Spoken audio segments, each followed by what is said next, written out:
Perkenalkan, nama saya Haji Sarasi. Saya dari 03 TPLP 006. Saya di sini akan membacakan PPT tentang Universitas Besar dengan Jaringan IP Kelas B membangun infrastruktur terintegrasi. Tujuan 1. Memberikan pemahaman tentang IP. F2. Memberikan solusi untuk masalah buatan sendiri. 3. Kelebihan dan kekurangan IP. F4.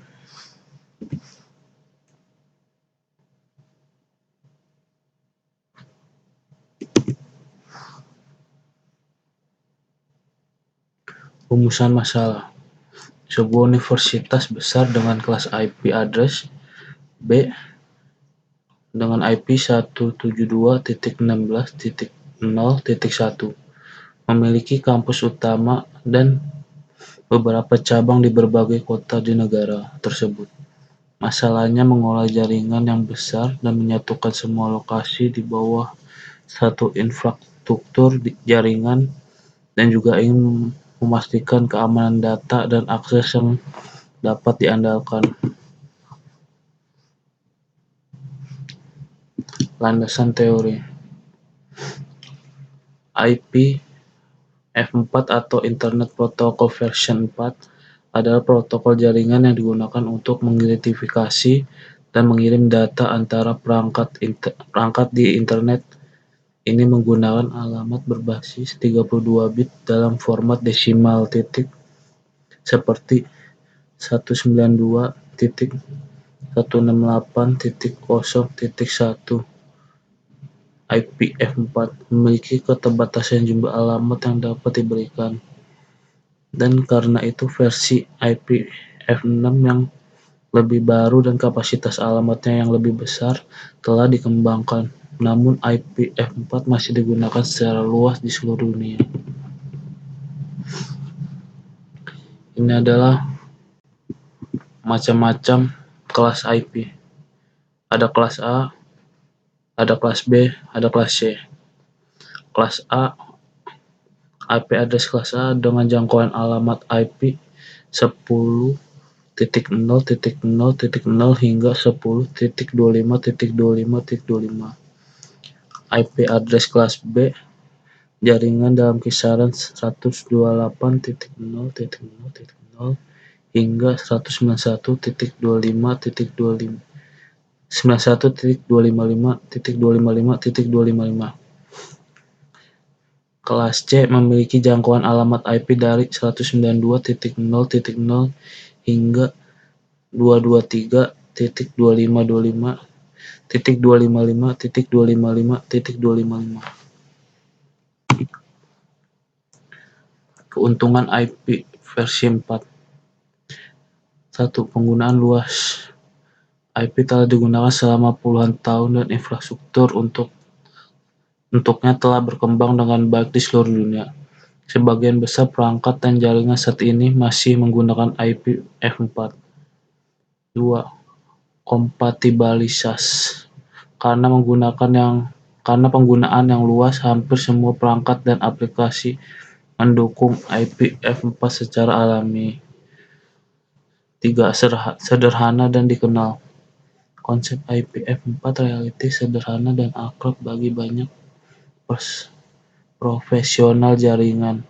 Hal ini membuat konfigurasi dan pemecah masalah lebih mudah. Kekurangan IP F4. 1. Keterbatasan alamat. IP F4 hanya menyediakan sekitar 4,3 miliar alamat unik. Dengan pertumbuhan internet yang pesat, jumlah alamat ini telah habis atau mendekati kehabisan. 2. Kesulitan dalam penyusunan dan pengolahan. Mengolah dan menyusun alamat IP di IPv2, terutama dalam jaringan besar, bisa menjadi tugas yang rumit. 3. Masalah dengan NAT, Network Address Translation. NAT diperlukan untuk membagi alamat IP di antara banyak perangkat di jaringan lokal. Ini dapat menyebabkan masalah dengan koneksi dan aplikasi tertentu. 4. Kesulitan dalam pengembangan aplikasi dan layanan baru. Jumlah alamat terbatas dapat menghambat inovasi dan pengembangan aplikasi atau layanan baru yang memerlukan akses langsung ke internet. Solusi masalahnya. Universitas ini mengimplementasikan jaringan khusus yang menggunakan alat IP RDSB untuk menghubungkan semua kampus mereka. Mereka menggunakan jaringan berkecepatan tinggi dan teknologi VPN untuk memastikan keamanan komunikasi data antara kampus. Dengan solusi jaringan yang terpadu, universitas dapat menyediakan akses internet cepat dan aman kepada semua anggota kampus, termasuk mahasiswa, fakultas, dan staf. Ini mendukung pembelajaran jarak jauh, kolaborasi antara kampus, dan mengelola sumber daya jaringan efisien. Alasan memilih kelas B. 1. Kapasitas alamat yang cukup besar. Kelas B memberikan cukup banyak alamat, sekitar 65.000, untuk menampung ribuan mahasiswa, fakultas, dan staf di berbagai kampus universitas. 2.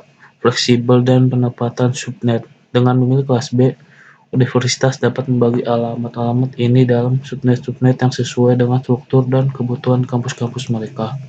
3. Kebutuhan untuk menghubungkan banyak lokasi. Kelas B memungkinkan untuk menghubungkan banyak kampus di berbagai kota. Ini cocok untuk universitas besar dan lokasi tersebar.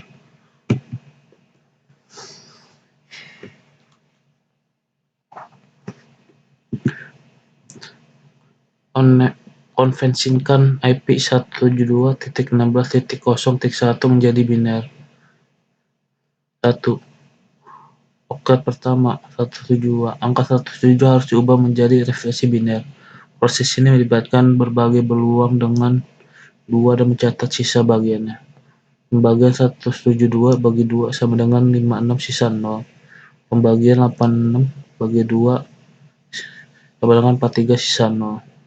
Pembagian 43 bagi 2 sama dengan 21 sisa 1.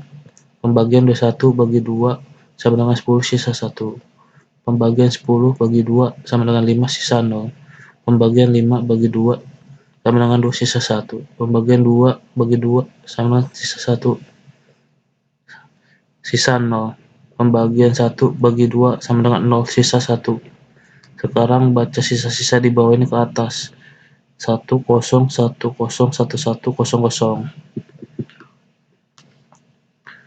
Update kedua 16. Angka 16 juga harus diubah menjadi representasi biner. Pembagian 16 bagi 2 sama dengan 8 sisa 0. Pembagian 8 bagi 2 sama dengan 4 sisa 0. Pembagian 4 bagi 2 sama dengan 2 sisa 0. Pembagian 2 bagi 2 sama dengan 1 sisa 0. Pembagian 1 bagi 2 sama dengan 0 sisa 1. Oktet ketiga 0. Karena nilai 0, representasi binernya adalah 8 bit 0, 0, 0, 0, 0. Oktet keempat 1. Angka 1 diubah ke biner dengan satu langkah, yaitu 0, 0, 0, 0, 1. Gabungkan semua oktet untuk membangun alamat IP dalam format biner. Jadi IP 172.16.0.1 diubah menjadi biner menjadi 101.0.0.0.000.0000000.0000000.0000000.000. Kesimpulan: 1. Jenis alamat IP yang cocok untuk kasus sebelumnya adalah IP kelas B. 2. IP address 172.16.0.1 dalam bentuk biner adalah 10.1.1.00.000.000.000.000.000.000.000.1. Sekian, terima kasih.